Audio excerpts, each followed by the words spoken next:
নমস্কার, আমি চিরঞ্জন টিএসএন আপনাদের স্বাগত। আজ দেখাবো এক অদ্ভুত খবর। উত্তর আসানসোলের ওই গ্রামটা গোবিন্দপুর, 21 নম্বর ওয়ার্ডের গোবিন্দপুর গ্রাম।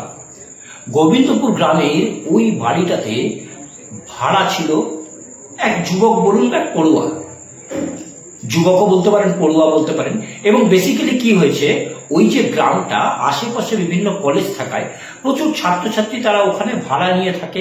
কেউ পেইং গেস্ট হিসেবে থাকে, কেউ ভাড়া নিয়ে থাকে, কেউ গেস্ট হিসেবে থাকে এবং তারা বিভিন্ন জায়গা থেকে আসে, সেখানে ভাড়া থাকে। ওই গ্রামের বেশিরভাগ বাড়ি যেটা জানতে পারা যাচ্ছে, যেখানে কিন্তু ভাড়াটি অনেক রয়েছে। সেই রকমই গোবিন্দপুর গ্রামের ওই দোতলা বাড়িটা, দোতলায় ভাড়া নিয়েছিল এক যুবক বা এক পড়ুয়া। সে নিজেকে পড়ুয়া বলে পরিচয় দিয়েছিল। তারপর কি হলো, তারপর বুধবার রাত্রে পুলিশ দেখা গেল সেখানে, গ্রামবাসী দেখা গেল সেখানে। কি একটা যেন হয়েছে, দেখুন কি হয়েছে।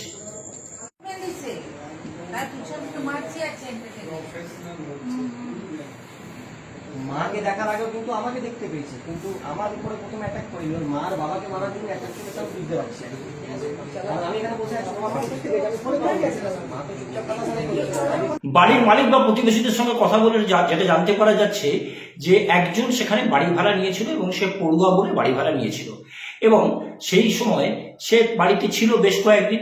তারপর যখন সেই বাড়ির মালিকের ছেলে সেই পড়ুয়াকে জিজ্ঞেস করে তার পড়াশোনা সম্পর্কে, কোন ইয়ারে পড়ছে বা কি ব্যাপার, তার কথাতে একটু অসঙ্গতি মনে হয় এবং যথারীতি সে ডকুমেন্টস চায় বাড়ি ভাড়া দেওয়ার কারণে, কিন্তু সে ডকুমেন্টস পাওয়া যায়নি।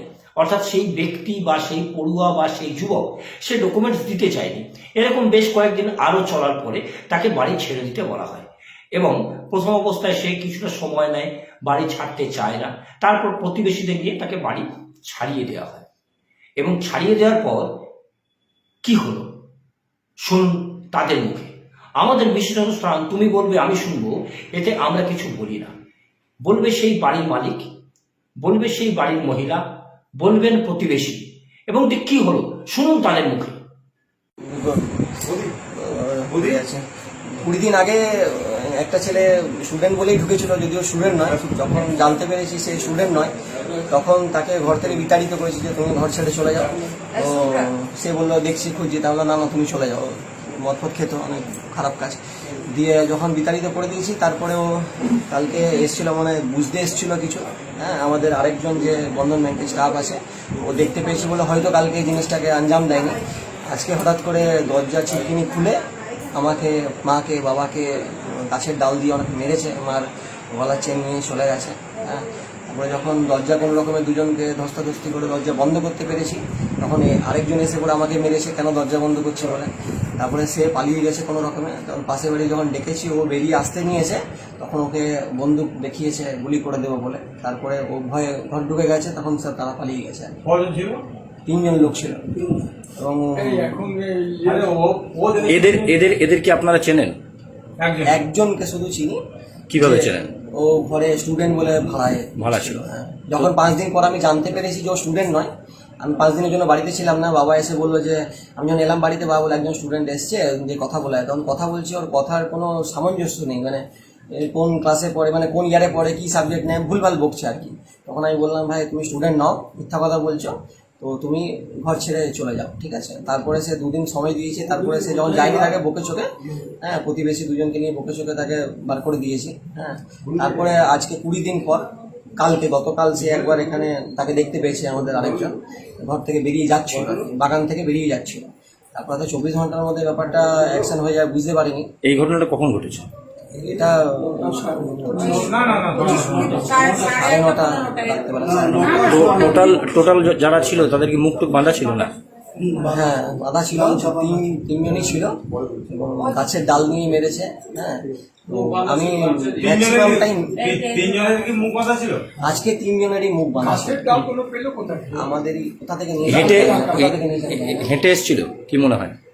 হেঁটেই এসেছিল, কারণ যারা দেখতে পেয়েছে অল্প অল্প, তারা দৌড়াতে দেখেছে। বাইক নিয়ে থাকলে তো বাইক নিয়ে যেত। এবার যেহেতু আমাকে মারছিল, আমি যথাসম্ভব এইভাবে আটকেছি, তো গামছা বাঁধা ছিল। হ্যাঁ, আর মাকে খুব খারাপভাবে প্রহার করছিল বলে জিনিসটা আমি এই ঘরের ভেতরেই মারধর করেছে আপনাকে? হ্যাঁ হ্যাঁ এইখানে এখানে মেরেছে। এখানে আমি এখান থেকে দুজনকে বার করতে পেরেছি, কারণ তিনজন ঘরে ঢুকে গেলে পরে আরো বেশি ক্ষয়ক্ষতি হতো আর কি। কি নাম আপনার? আমার নাম অজয় কুমার দেবনাথ। দেখলাম আপনার আমার একদম মুখোমুখি, আমাকে একদম উনি আর আমি একদম ফেস টু ফেস, কিন্তু আমি ওনার পেটে যে ঠেলা মেরেছি, ঠেলা মেরে আমি দৌড়ে চলে গেছি, কিন্তু উনি ফায়ারিং কিছু করেনি। তারপর আমি আমার দাদাকে চিল্লাই এবং জোরে জোরে চিল্লিয়ে বলছি যে দাদা দরজা বন্ধ কর, আমার ঘরে দুটো বাচ্চা আছে, ও হাতে বন্দুক আছে, বাস এইটুকুই। কজন ছিল? আমি একজনের সঙ্গে ফেস করেছি, পিছনে একজনকে দেখেছি, আর তারপর দেখিনি কাউকে। আমি তো নিজে প্রাণে বাঁচাবার জন্য আমি তো দৌড়াচ্ছি, আমি আর কি দেখবো কাকে। আমি তো একদম ওদের দিকে, বাড়ির দিকে দৌড়েছি। আমি একদম কি বলে না শান্তিনিকেতনের দিকে দৌড়েছি। আর আমার মাথায় চিন্তা লাগছে আমার ঘরের দরজাটা খোলা আছে। আমি দেখিনি কাকিমা, সে একটা মেন রাস্তা দিয়ে গেছে, যেটা আমার বন্দুক দেখিয়েছে, ও মেন রাস্তা দিয়ে গেছে। বাড়ি ছেড়ে সেই ভাড়াটে চলে যাওয়ার পরে তারপর সে নাকি আরো দুজনকে সঙ্গে নিয়ে মুখ বাঁধা অবস্থায় অর্থাৎ গামছা বেঁধে সেই বাড়িতে আসে বুধবার রাত্রে, এবং বুধবার রাত্রে এসে বাড়ির পিছন দিক দিয়ে ঢোকে, বাড়ির মহিলাকে মারধর করে, বাড়ির যে ছেলে তাকে মারধর করে, সোনার চেন কেড়ে নেয়, এমনটাই অভিযোগ।